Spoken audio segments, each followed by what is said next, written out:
welcome to this episode of Beer is Tasty. My name is Chris. And I am Brian. So Beer is Tasty. I just did a little turn. You know what this is about. This is a couple of guys. We like some beer. So we drink some beer. Let's drink beer on camera, tell you what we think of it, and we'll pair it with some food and give you the results. It's pretty phenomenal. This episode we got what was called it's just terrible actually. You can't really see all of it there, but terrible. It's from Quebec, Canada. Quebec. And it's mostly French up there. It comes in kind of an intimidating bottle. Very intimidating. It's very champagne-y. It's got the little cork and the popper thing. It's actually called La Terrible, but they left the law off for fear of it being. Now here's the thing about this beer is 10.5% alcohol content. So it's a stronger beer.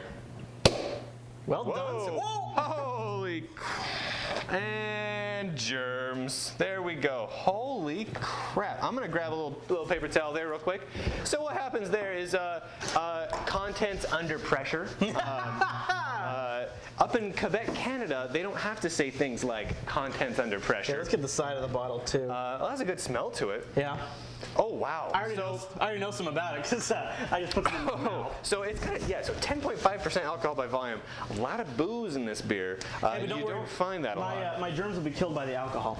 Yeah, one can only hope. It is strong. All right, so let's talk a little bit about the food we're pairing with. It's kind of an interesting food. Beer chips. You see it here on the table. Yeah, these are potato chips, but they're potato chips with the secret ingredient of beer. Now you gotta like that. You can't go wrong there. So I got this bag of beer potato chips at Costco. It's a big old 20-ounce bag. The great thing about this bag is it includes instructions on how to eat it, which essentially is open your mouth, insert beer chips, and swallow. And they say chewing you can also do. The other thing I really like about it's very accommodating of them. The other thing I really like about these potato chips is, sure, they're not the healthiest for you, but they're not that bad. And the stuff that's in it's like potatoes, beer, sugar and salt and honey. It's like super not over manufactured crap. Right. People are probably loving me for doing that on the microphone. That is a heck of a head on this. This is a big. Look at this sucker. All right, what do we got here? Come on, let's get some autofocus. There we go. This is a big beer, dude. That's a lot. That's a lot of head. I mean, I poured literally like maybe half a glass, and most of it now is just head. All right. So and it is dark. It's dark. It's like, so. That is a very definite. Dark with some red. It's a red. You look. When you hold up the light, it's got a reddish tint to it. You see that? Yeah. Yeah, you really do, don't you? I don't know if you can see that at home, but yeah, it's definitely got some red around the borders. It's very rich and dark looking. All right, now when I had to take a pull from the bottle when it was overflowing, all I got was the head, the foam, and to me the foam actually tasted kind of. I got a little head off the bottle, and to me it tasted like cinnamon. How you doing? That is some flavors. Okay. You got flavors there? What the hell was that? All right, let me try. I'll tell you. I mean, I'll take you to town right here. Okay, I think I got it. I'm gonna take it. I need another sip. This is a Kablawi beer. I mean, holy shit. Holy stuff. Shnikes. I was going to say, because I wouldn't use that language.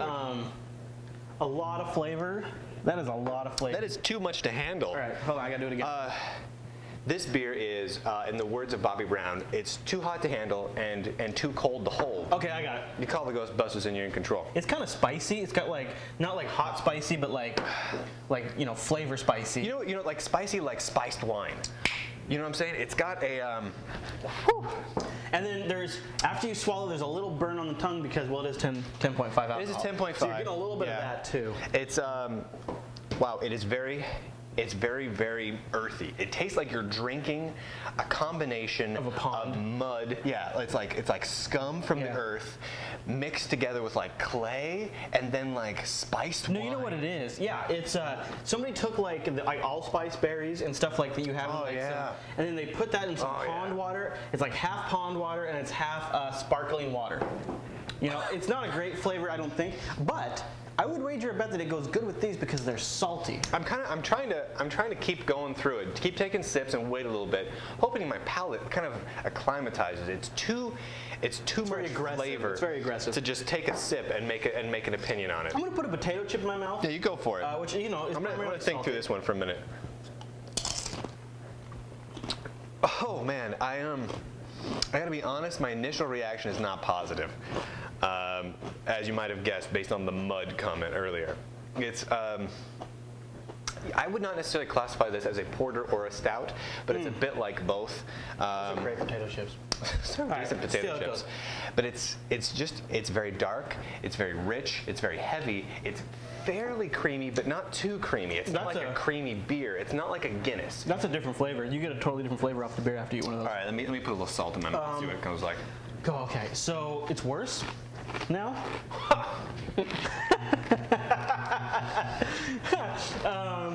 It didn't help the beer. And I think primarily because the potato chips are overall, they're kind of sweet too because they have sugar and honey in them. So I don't think, because these are sweet potato chips, they're salty but they're sweet. See? That is terrible. Yeah, it doesn't go. All right, I'm gonna go out on a limb and say this beer, I can't think of a single food that this beer would go good with. This is not the kind of beer that you're gonna make a beer float from with ice cream. You're not gonna eat this drink this with a burger. No, it's not gonna go with pizza. It's not gonna go good with pasta. It's not gonna go good with barbecue.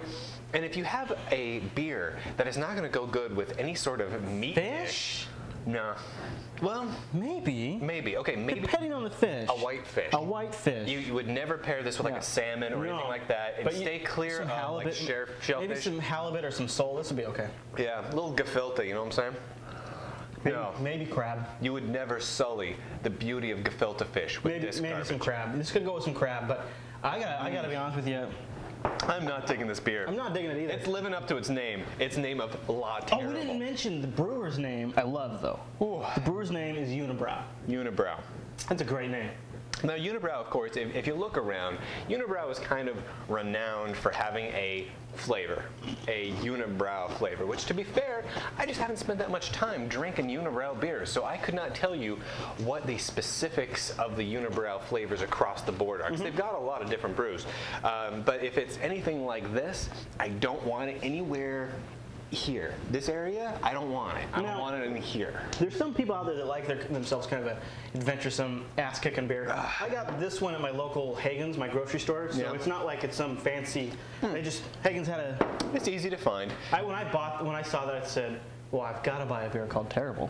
Terrible. It is not good. Honestly, it tastes like I took off my belt. I went outside and I demanded that my dog pee on it. And then I hung it out and just let it dry there until it wasn't fully dry, but it was warm. It was warm pee belt. And then I just sucked on it for a day until most of the flavor was gone. And then I just kind of repeated that process until my mouth deteriorated and just fell on the floor as if I were in a zombie movie. That's generally what it tastes like. That's not good beer. I mean, I appreciate the presentation. I appreciate the cork. God, dude. Oh. Okay, this is awful. Yeah. This is not the worst beer I've ever had. No. To be fair. No. I would be more likely to drink this. We had a beer back earlier in the beginning of Beer It's Tasty. We tried this one beer that was like a bacon beer. You remember that thing? Yeah, I do. It was like a mixture between chocolate and bacon. And that thing it was like the smokehouse weird beer. And it was crazy. But I would never, ever put it in my mouth again. I would put this in my mouth before I'd put that in my mouth. Right. But this is not good. Right. I would say the only thing that's really redeeming about this is the fact that it will get you drunk. And it will do so fairly effectively. I mean, you got a big bottle, and it's 10.5 alcohol by volume, so But if you do happen to like some of the more adventurous beers, then maybe you'll like Terrible. If you're going for adventurous beer, though, there's so much better beers. Yeah, watch Beer It's Tasty. We've got a lot more adventurous beers that are a lot better. There's some great beers out there. Now, in terms of for the dark beer lovers out there, this does not have that rich chocolatey taste that you come to expect. It doesn't have the chocolate taste, it doesn't have the coffee flavor. It's not really that creamy either. So you're not getting the things that you get. You don't get that meal in a beer flavor that you get with something like a Guinness. And of course, you always come back to Guinness because Guinness is a staple. But this just doesn't have that quality to it. It's dark and it's rich and it's kind of thick, but it's not thick enough to really get all the thick beer lovers on board. Right. Yeah. I'm going to give this beer an F. This is a total failure as a beer. Wow. It's almost like they were thinking, you know what? Let's brew some whiskey up, and then they just forgot what you put in whiskey, and then they just started throwing whatever they found around the house. Fair. I'd say this is horrible. I'm going to say a straight D, not a D plus, not a D minus. I'm going to say a D. Can you think of beers that you've liked less? Yes. That one with the floaters, the big chunky floaters. Oh yeah, I remember that one. Yeah. That's true. Okay. Yeah. Okay.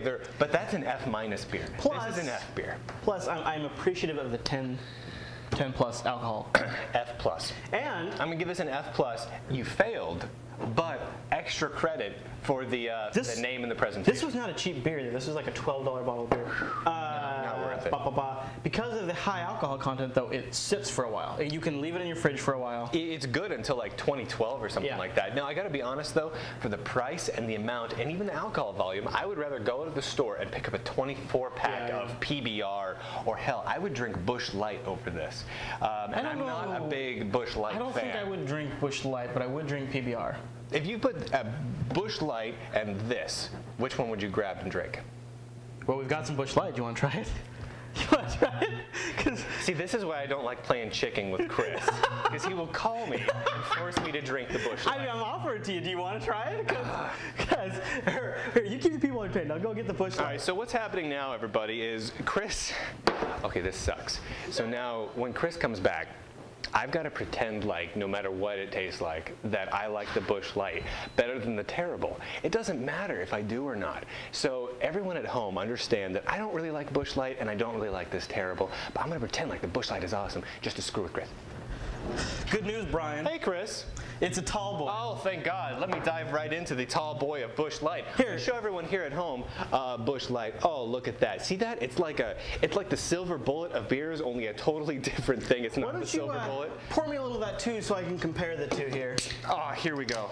Oh, so this is like a 12-cent beer, and this is like a $12 Wait a minute. beer. What are you doing here? Hold on. No, you gotta drink the whole from the whole can. I mean, you talked a good talk, so. No, but I want to make sure everyone sees the distinct difference between the Terrible. All right, see everyone, here we go. This is the Terrible. This is, oh, there we go. It literally is the Terrible. That is the Terrible. And here is the Busch Light. You see the nice urine flavor. That's how you know it's Busch Light. I can't believe I'm about to put more of this in my body. Here we go, everybody. After episode 10, I swore I'd stay off this, but, or whatever episode it was. All right. Okay, you know what? That is actually a lot better than Terrible.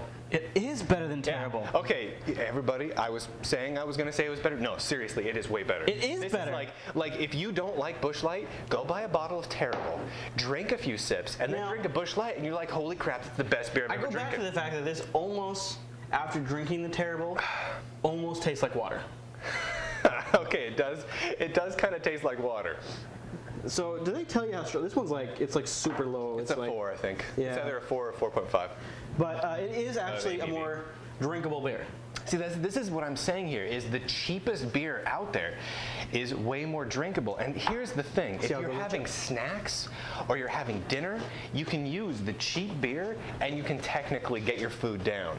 The Terrible, I don't know that I could use that to just help wash food down. Yeah. I think it would ruin whatever food I'm going to put with it. Well, I'm glad we did that because I'm going to downgrade the Terrible to an F. It's an F. I mean, it's a solid F. After I compare it to a Busch Light and the Busch Light comes out on top, anything that happens with is automatically an F. It's an F because the Busch Light is a D- minus-beer. Yeah, oh yeah. It's definitely, it's barely, I would barely passing. Busch Light a beer. Yeah, no, it's more of a soda. It's like Sprite with alcohol. Yeah. I had it with a chip. And I'm like, let's see how it goes. Well, of course, it goes like water would go with a potato chip. Yeah. Yeah. It's not that bad. Honestly, yeah, I look at Busch Light and PBR and the Miller High Life and those sorts of things. I look at them as like a soda. You know, it's like having just like a Sprite. I now have a new respect for Busch Light. See, it's got a place. All right, so Busch Light, drinkable. This Terrible, though, from Canada, no go. Okay, Canadians, I'm calling you out. Next Canadian beer I try better be Fantastic, because this is just awful. I was up in Canada a few years ago, and I had an amazing beer in the airport. See, I have too. So I know what's up there.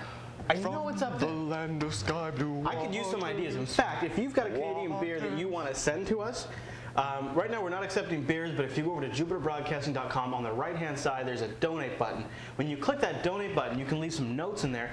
Tell us the beer you want, and just leave that and make the donation the amount of beer types you'd like us to try, Sure. or things to focus on, or regions. General. Yeah, absolutely. Anything. We're pretty much open to trying anything, as is shown by Senor Terrible over here. But if you do that, just leave it in the notes, and then I will go out on a mission. Brian and I will make it our quest to find that beer. There you have it. No. No. No. No. No. Brian. How is that?